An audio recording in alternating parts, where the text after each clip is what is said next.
So, you know, what we're looking at here is there's no question that the systemic child abuse in the British establishment, through the political establishment, through the entertainment establishment, and I think that, you know, what was happening with the likes of Jimmy Savile and Rolf Harris, Max Clifford, and probably a few more still to come, with the showbiz personalities being sort of hung out to dry, they were hoping, and are probably still hoping, to protect some of the key players in the political establishment.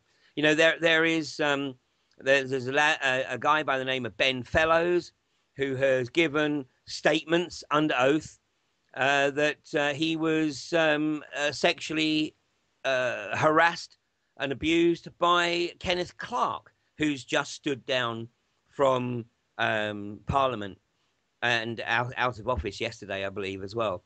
So the political establishment now are very much under the spotlight. And I think that what we're going to see in the coming weeks is this play out. It's not going to be pretty. It really is going to be the underbelly of British society being exposed.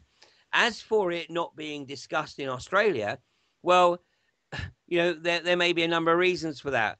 One might be misplaced loyalty to the British establishment, but could it also be that actually there's a dark underbelly to Australian politics as well?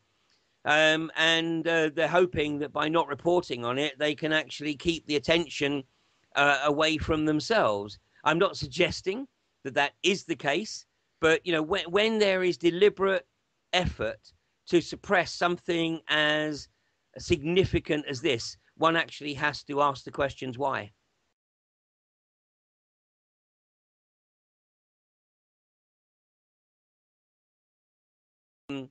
You may well be absolutely correct. I mean, I think that that is probably more the minority, more the very top end. But, you know, what we've got to be careful of, because the establishment would love that. The establishment would love the alternative community to literally take this into the extreme realms of conspiracy. Or, you know, or Satanism.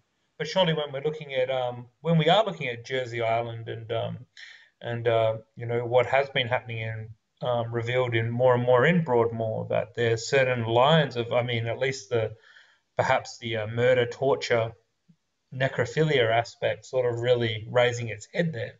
Well, it does, and and Warren, you are probably very right. I mean, there's an absolutely superb documentary online that I would encourage your listeners to seek out, and it's called "Was Jimmy Savile a Wizard?" And it makes compelling or puts forward compelling evidence to suggest that this guy was using the, you know, Crowley-esque magic to effectively control or, you know, maybe even hypnotize his victims. And you know, once again, as many people listening to this will know, you know, we all have access to the same universal tools. What it comes down to is how we use them. And it's just like any tool in the physical realm. It can be used as a tool or it could be used as a weapon.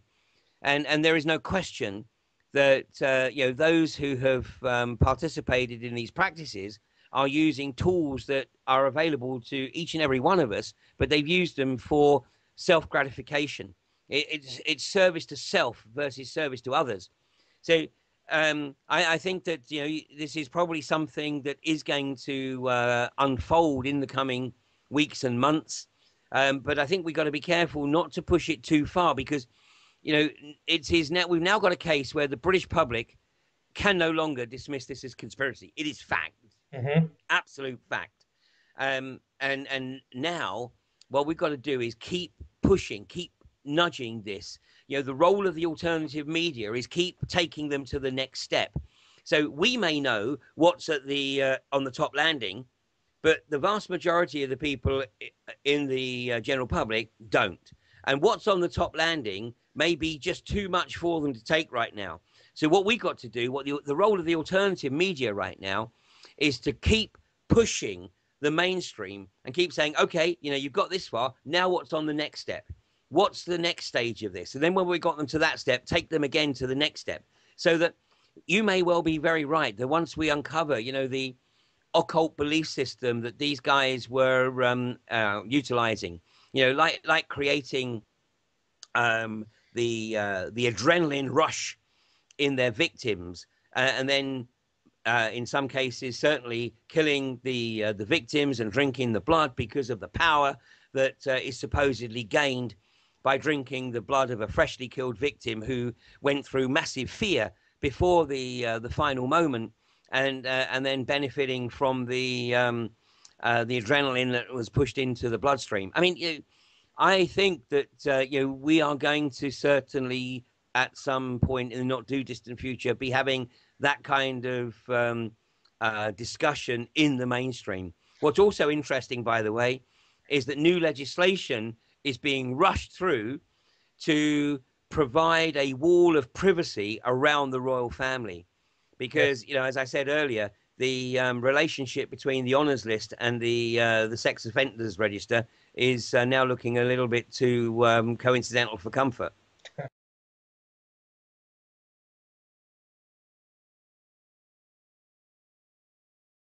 Without creating sort of like fear, because this is not the intent. And as you know, Kalki goes a bit more into the esoteric underlying realities.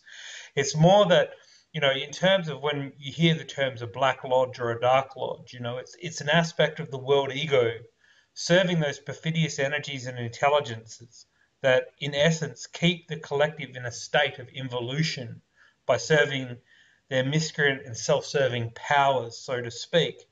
So basically, you know, potentially what we are seeing, you know, and this should be perhaps expected in the light of the great changes which are happening upon the planet, is that you're seeing like a rock being turned over here in terms of that. And what I would, part of the reason which you hit it on the head before is like I would like to get perhaps people to say is how do we unturn that rock without hatred or without revenge or, you know, without in such a way that we could turn that rock over, so to speak, and dismantle it in such a way that we can actually assist the process rather than having it turn into a bigger and bloodier mess, so to speak. Absolutely. I absolutely concur. And that's why it's so important just to push this one step at a time. Because, you know, obviously what the establishment are trying to do right now is actually sanitize the unthinkable. You know, if we look at some of the discussions that are taking place right now, I mean, there is an increasing push for euthanasia, you know, amongst the seriously ill, the elderly. In Belgium, earlier this year, the law was passed giving doctors permission to euthanize seriously ill children. I mean, you know, these are aspects of life that a generation ago would have been considered absolutely unthinkable. And now what we're seeing is this being sanitized. And obviously, Hollywood and the media are being used to help this process. You know, films like Hunger Games, which attempts to effectively sanitize or normalize, you know, children killing children. So, you know, we can see how those dark forces are trying to engineer their dominion. But you know, this is a tremendous opportunity for humanity. I mean, never has humanity perhaps had such an opportunity before. And the reason it's an opportunity now is because the level of awareness amongst humanity is much greater collectively than perhaps it was when you know, maybe there may have been a lesser opportunity in the past. And so, you know, that is why, you know, I think the key element and the message that I really am trying to get across to people is, look, you know, it is time to stand up and be counted. It is time to participate in bringing about the changes that we all know we need to see. Yes, of course, it has to be done multidimensionally, you know, and I always maintain that, you know, it is absolutely crucial that we put some time and effort into visualizing the type of future that we would very much like to see without having an absolute existential commitment to our vision of the future. Because if we have too much of an existential commitment to that vision, we may actually be limiting what may manifest. So Mhm. let's push it to the bounds as far as we can perceive, but leave leave the window open for something even more wonderful to manifest. But then at the same time, we've also got to participate on the physical, empirical, material realm, which is where we're all incarnated right now, and we've got to make that contribution. So it is multidimensional, and as you know, Warren, and many people listening to this know, we have a lot of help. We have a lot of help here, so we just got to keep pushing this, getting it to come out in the mainstream media. The more it comes out, the more people start to wake up. And I know you and I are experiencing exactly the same, where we're having conversations with random people now who see this, and are looking for information as to, okay, what can we do about it? What can we do next?